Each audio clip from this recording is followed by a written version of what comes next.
Welcome to ஃப்ளெமான் channel. இன்றைக்கி நம்ம சேனலில் நண்டு ரசம் எப்படி வைக்கலாம் பார்க்கலாம் வாங்க. 1 கிராம் நண்டை வந்து லைட்டாக நசுக்கி வச்சுருக்கேன். சின்ன வெங்காயம் பூண்டு லைட்டாக க்ரஷ் பண்ணி வச்சுருக்கேன். ஒரு தக்காளி மீடியம் சைஸு, அப்புறம் ஒரு 1.5 ஸ்பூன் ரசம் பவுடர், மஞ்சள்தூள், உப்பு. இப்போ ஃபஸ்ட்டு எண்ணெயை ஊற்றிட்டு கடுகு, வெந்தயம், கறிவேப்பிலையை போட்டு நல்லா பொரிச்சு எடுத்துக்கலாம். நல்லா பொரிஞ்சதும் நம்ம தக்காளியை வந்து நல்லா சாஃப்டாக வதக்கி எடுத்துக்கலாம். தக்காளி நல்லா சாஃப்டாக வெந்ததும் நம்ம நசுக்கி வச்சுருக்க வெங்காயம், பூண்டு, மசாலா எல்லாத்தையும் ஆட் பண்ணிக்கலாம். இப்போ புளி தண்ணியும் நம்ம நசுக்கி வச்சுருக்க நண்டும் வந்து சேர்த்து ஆட் பண்ணி எல்லாத்தையும் நல்லா மிக்ஸ் பண்ணி விட்டுக்கலாம். இந்த டைம்லேயே உப்பு ஆட் பண்ணிக்கலாம்.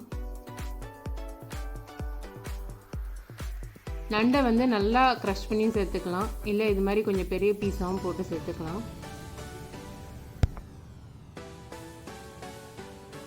லைட்டாக வந்து கொதி வருது.